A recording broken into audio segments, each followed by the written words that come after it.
Quand le Bitcoin était à 100 000 $, tout le monde le voulait. Quand il était à 115 000 $, 120 000 $, tout le monde le voulait. Et maintenant qu'il est à 60 000 $, on a l'impression que plus personne n'en veut. Il n'intéresse plus personne n'en parle. Pourtant, quand on y réfléchit bien, rien n'a changé. C'est le même produit, c'est le même projet. Le Bitcoin garde ses qualités et ses défauts.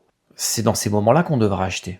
On ne devrait pas attendre d'acheter quand il est à 120, 130 000. Alors, qu'est-ce qui nous pousse à faire ça?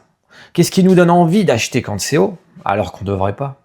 Et qu'est-ce qui nous donne envie de vendre quand c'est bas, alors qu'on ne devrait surtout pas, et c'est à chaque fois l'inverse qu'on devrait faire? Et dans cette petite vidéo, c'est ce qu'on va voir aujourd'hui. Alors c'est vrai, c'est marrant, parce que quand ça monte, c'est vrai, il y a vraiment une hype de fou.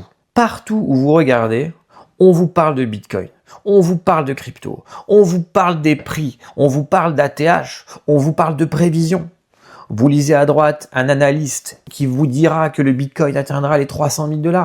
Vous entendrez un YouTuber qui vous dira que lui a prévu un Bitcoin à 500 000 $ pour ce cycle. Dans des discussions entre amis, le Bitcoin, jusqu'où ira-t-il? C'est la mode. On est tombé dans la mode et tout le monde en veut.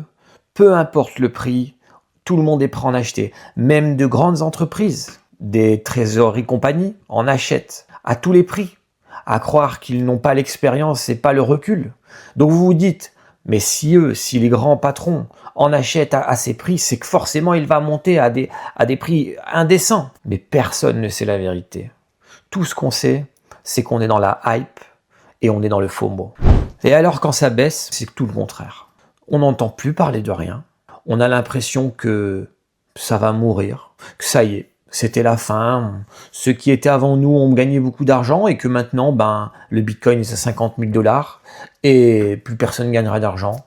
Il ne montera plus jamais. Vraiment ce qu'on se dit, les youtubeurs, les réseaux, la télé, plus personne n'en parle. Si quelques-uns continuent quelques news en disant le protocole Intel s'est fait hacker, le protocole Intel ne marche plus. Et là on se dit, bon j'ai raté le coche, le Bitcoin c'était il y a 2 ans, il y a 3 ans. Tout s'arrête, c'est fini, c'est la fin du Bitcoin. Mais alors, pourquoi on pense tous comme ça?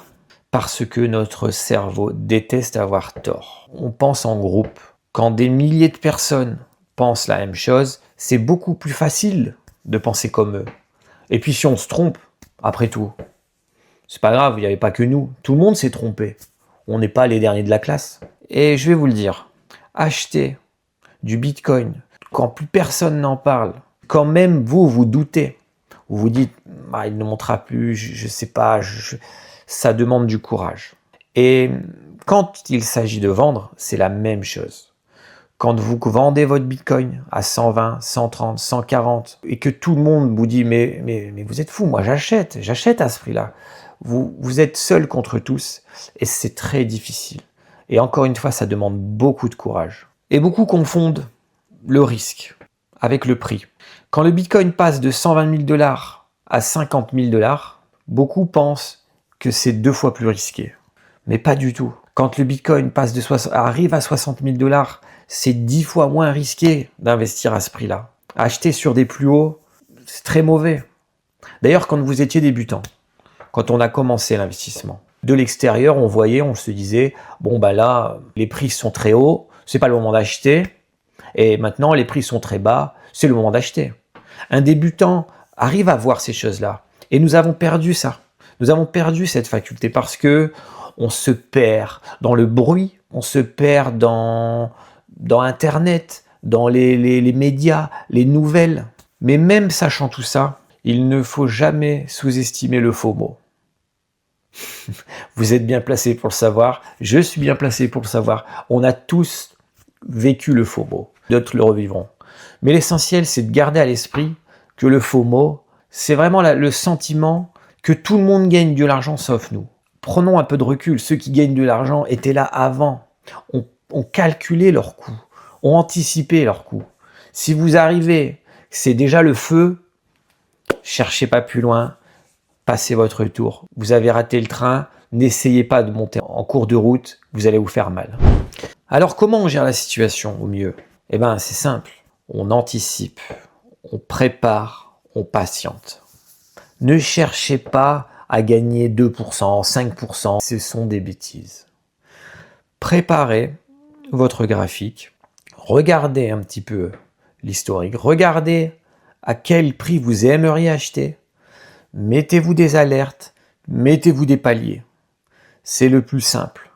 Et quand tout le monde sera dans le FOMO, vous serez déjà en train de commencer à vendre. Ce sera difficile, il faudra beaucoup de courage, parce qu'au fond de vous, vous vous direz « Waouh, il va monter encore plus haut, mais pourquoi je vends ?» Il faut avoir un plan très simple et le garder. Ne pas chercher midi à 14h. Arrêtons de regarder toutes les 5 minutes sur les graphiques. D'ailleurs, j'ai fait une vidéo à ce sujet, n'hésitez pas à aller la voir. Mais arrêtons d'être dans le stress, arrêtons d'être impatients. C'est très facile. Prenons un peu de recul, achetons quand c'est bas, vendons quand c'est haut. Je sais que c'est facile à dire, mais c'est la réalité. Et oui, les meilleurs investissements demandent du courage. Si c'était facile, tout le monde le ferait et tout le monde gagnerait de l'argent. Malheureusement, il y a beaucoup plus de perdants que de gagnants. Alors que quand on prend un peu de recul, on se rend compte que c'est vraiment pas compliqué. Il faut mettre les émotions de côté et il faut agir froidement. Ajouter un peu de patience, un peu de courage et on finira tous par s'en sortir. Alors, et vous? Avez-vous connu le FOMO? Avez-vous peur de retomber dans le FOMO? Parce que moi, je vous avoue que je l'ai connu le FOMO. Et je sais qu'il est méchant. J'aimerais vous dire que je suis serein à 100%, mais je sais ce que c'est. C'est tout aussi difficile que d'acheter dans ces périodes-là où plus personne n'a envie d'acheter. Donc dites-moi dans les commentaires, est-ce que vous avez déjà vécu le FOMO? Et est-ce que, connaissant le FOMO, est-ce que vous avez peur de retomber dedans un jour?